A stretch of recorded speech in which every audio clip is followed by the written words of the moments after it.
Alright fellas, one of the biggest anticipated fights of the year which had a lot of hype around it was Bivol vs Beterbiev. Finally, it seemed like the impossible was actually gonna happen, and then, yeah, it got cancelled. So Beterbiev was out for the moment, and what went under the radar for a lot of people was Bivol was still fighting, and he got a new opponent.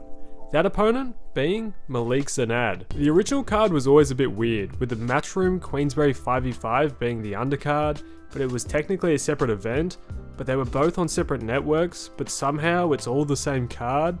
It's just weird, and the current card is still a bit weird. And I think that once Beterbiev Bivol was cancelled, it was just assumed that Zhang and Wilder would become the main event. But nope, Bivol is still fighting and is still the main event, and I think it should be an interesting one. So let's get right into it. So on June 1st, Bivol will face off against Malik Zinad, and it's fair enough if you're like, who's that guy? The only reason I've ever heard of him was because his last fight was on the undercard of Tim Tszyu's little brothers, Nikita's last fight. Zinad is a 30-year-old Libyan boxer who currently resides in Malta. Zinad's career to this point has really been an interesting one. He's always dreamed of being a boxer. Boxing was in his blood as his father fought professionally. Yet he resided in Libya, where at the time, Gaddafi was in charge and the sport of boxing was banned. So him and his father were restricted to training in their basement. At the age of 20, after Gaddafi's death, Zinad would flee Libya due to political unrest and would find himself in Malta, where 2 years later he would debut and scored himself a stoppage win. In the 14 months after his debut, Zinad would fight several times across 5 different countries, winning all but one contest by KO. And in 2017, he would fight in the UK on Channel 5 alongside fighters such as Chantel Cameron. In the UK, Zinad truly announced himself with a shock first round knockout win over 7-1 crowd favourite Jermaine Asser. He would then partner up with his new trainer in Shane McGuigan and score another stoppage win in Scotland in the following year. Zinad then remained at a pretty similar level, maintaining his undefeated record in fights around Europe until a string of really higher level opponents in 2022 and 2023, including 20-0 Mikel Diallo. The success against Diallo positioned him in the IBF rankings for a spot for the IBF title eliminator against 18-0 Jerome Pampelone in Australia. Going into this fight, to be honest, I didn't expect too much out of Zinad, and really to be honest, to this point I hadn't tracked either of these fighters, and was really just going off the odds, in which he was a pretty significant underdog. But he managed to eat some heavy shots and pull off the majority decision win. And that brings us to the current day. With Beterbiev pulling out, he's managed to slot himself into a fairy tale fight against Dimitri Bivol, and I want to touch briefly on his boxing style.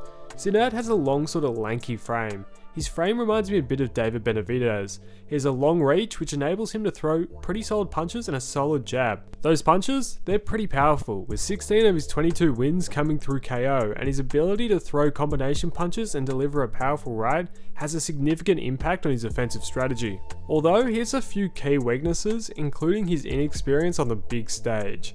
He has been on the road for almost his whole career, but nothing will compare to this. He has a huge weakness to counterpunches, which Bivol will feed right into.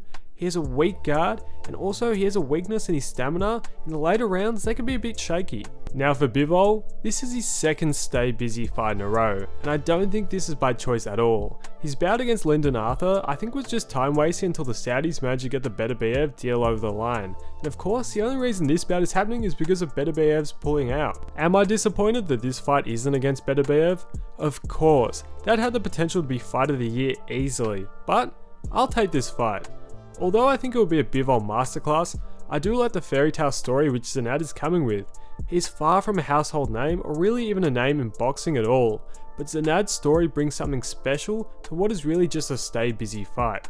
I think Zinad really gets hit too much and takes too much punishment against lesser opposition, and I think against Bivol, his defensive weaknesses will be his downfall, and my prediction is a stoppage between the 6th to 8th rounds. I do think though that this fight is absolutely worth a watch. Any Bivol fight is just a treat to watch because of his technical brilliance, and alongside this the 5v5 card will be a bit of a spectacle, in which I think the Zhang Wilder card will end up probably the most special fight of the night, which I'll talk about later in the week, so make sure to stay tuned for that.